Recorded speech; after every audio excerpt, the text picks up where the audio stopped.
तीज यानी कि आखा तीज बोली जाती है राजस्थान वगैरह में, कई और जगह भी। अक्षय, इसको बोलने के पीछे जो मतलब है वो काफ़ी लोगों को मालूम भी है। अक्षय मीन्स जो चीज़ का क्षय ना हो, जो चीज़ कभी ख़त्म ना हो। अब इसको उत्सव के तौर पे तो मनाया जाता है, वो अपने देश में वैसे ही परंपरा है, कोई त्यौहार हो जाए कुछ भी है, इसे स्वयं सिद्ध मुहूर्त भी बोला जाता है। ठीक, आप कर सकते हैं, जनरल बातें सबको पता है, नहीं पता तो थोड़ा सा मैंने बता दिया। अब ये तो रही इस चीज़ की। अब आपको दान पुण्य वगैरह के लिए खूब इस दिन कहा जाएगा कि जितना भी आप अच्छा पुण्य कर्म करोगे, दान करोगे, अच्छे कर्म करोगे, वो सारे, क्योंकि अक्षय का अर्थ हो ही वो गए ना, जो जिनका क्षय ना हो, जो कभी ख़त्म ना हो, तो वो हमेशा के लिए बने रहेंगे। अच्छे काम करोगे तो अब जाहिर सी बात है, फिर बुरे करोगे तो भाई बुरे भी हमेशा के लिए बने रहेंगे। तो इसलिए बुरे कर्मों से कल बचें और अच्छे कर्म जितना हो सके उतना करें। अब अगली बात पे आते हैं कि इसका आपके लिए क्या महत्व है। जो मेरे लिए मायने हैं मैं वही आपके लिए चाहता हूं कि आप भी समझें। इस दिन की इम्पोर्टेंस जो है, मैं 2-3 मेन इवेंट्स जो हैं उनके साथ अगर आपको जोड़ूंगा तो आप समझ जाएंगे कि वो चीज़ कहाँ कनेक्ट हो रही है। सबसे मेजर इवेंट जो मेरे लिए, क्योंकि गंगा से मेरा बहुत लगाव है, और आज ही की इस जो तिथि में, अक्षय तृतीया में, जो सुनते हैं हम लोग, क्योंकि हमारे पास सुनने के अलावा, श्रुतियों के अलावा जो पौराणिक कथाएं हैं, जो चीज़ें हैं, वही एविडेंस है। ठीक है ना, वही हिस्टोरिकल एविडेंस है, उससे अधिक और तो कुछ है नहीं। प्रमाणिकता क्या है, बस हमें स्वयं को सही लगता है वो चीज़ें और कनेक्ट हो जाती हैं।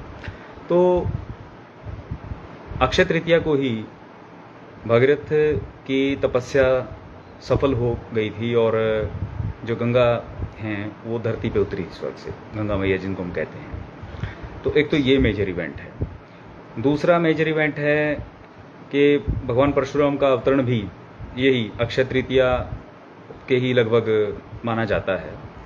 थोड़ा बहुत टाइमिंग का ऊपर नीचे का डिफरेंस रहता है, लेकिन फिर भी यही मनाया जाता है। ठीक है ना, आप सोशल मीडिया पे देख भी रहे होंगे, धड़ाधड़ खूब चल रहा होगा भगवान परशुराम का। ठीक है, और परशुराम जी को किसी परिचय की आवश्यकता नहीं है, और जिन्हें नहीं मालूम है उनके विषय में वो थोड़ा ज़रूर सर्च करें।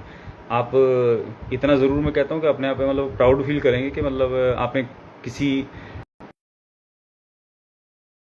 जैसे ही आप किसी किरदार के बारे में पढ़ते हैं ना, तो उसके गुण जो हैं, वो एनर्जी जो आप फील करना शुरू कर देते हैं, प्रोवाइडेड उतना है थोड़ा सा आपका भी सेंसिटिव जो इंटेलेक्ट है। तो ये शर्तिया बात है। ज़बरदस्त किरदार है, ज़बरदस्त शख्सियत हैं, अपने आप में मतलब मुकम्मल चीज़ इसको हम कह के चलते हैं। भगवान परशुराम, भगवान ऐसे ही नहीं कहते उनको, विष्णु भगवान का अवतार हैं, छठे अवतार हैं। तो ख़ास उनकी जो बातें हैं वो पढ़िएगा, सर्च कीजिएगा, आपको बहुत मज़ा आएगा। फर्दर हम बात करते हैं कि इसका जो और मेजर इवेंट में हम आते हैं कि कुबेर को आधिपत्य मिला था। कुबेर को भी भगवान का दर्जा दे दिया जाता है, कोषाध्यक्ष हैं देवताओं के, तो उनको आधिपत्य मिला था, ये पावर मिली थी कि जो धन संपदा है उनका, उसका अधिकार उनको दिया गया। तो अब ये 3 मेजर इवेंट्स को भी अगर आप समझ लें तो संसार में ये तीनों को अगर आप देख के चलेंगे तो ये तीनों हैं। गंगा भी सदा से अब यहाँ आई जिस दिन, तो हमेशा के लिए यहाँ की होगी, चिरकाल से यहीं पर है, और जिस पर्पज़ के लिए गंगा का अवतरण हुआ था वो जारी है, यानी अक्षय है वो चीज़, कभी ख़त्म ना होने। भगवान परशुराम आए तो वे भी चिरंजीवी हो गए। बाकी के अवतार अगर आप देखें, चाहे भगवान राम के हों या भगवान कृष्ण हों, वे आए और चले गए, लेकिन भगवान परशुराम यहीं हैं और रहेंगे। अष्ट चिरंजीवियों में से एक हैं, यानी वो भी चिरकाल रहेंगे, हमेशा रहेंगे।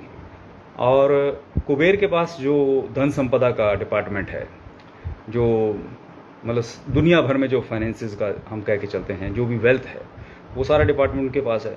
तो युग आए युग गए, राजे महाराजाओं का टाइम था, चाहे कुछ था, या आज का दौर है, करेंसी बदलती चलेगी, लेकिन धन संपदा दुनिया में रही।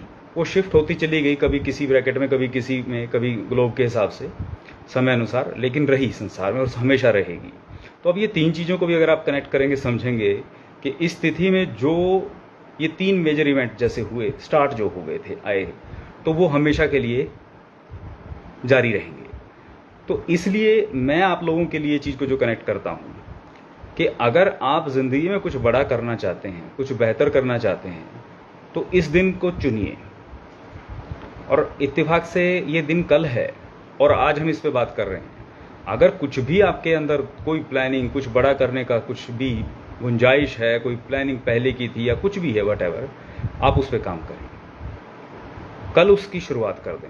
शुरुआत ना कर सकें तो कम से कम संकल्प ले लें, क्योंकि जिस दिन आप मन में संकल्प ले लेते हैं, ईश्वर को साक्षी मानकर, अपने ईष्ट को साक्षी मानकर, या हाथ में जल लेकर के सीधा परमात्मा से बात करके एक संकल्प ले लेते हैं मन में कि हाँ मैं सो एंड सो और आज के दिन ये संकल्प लेता हूँ या लेती हूँ और मैं ये काम ज़रूर मैं आगे करूँगा, ठीक है ना, और उसके लिए प्रयास अपने स्टार्ट कर देते हैं।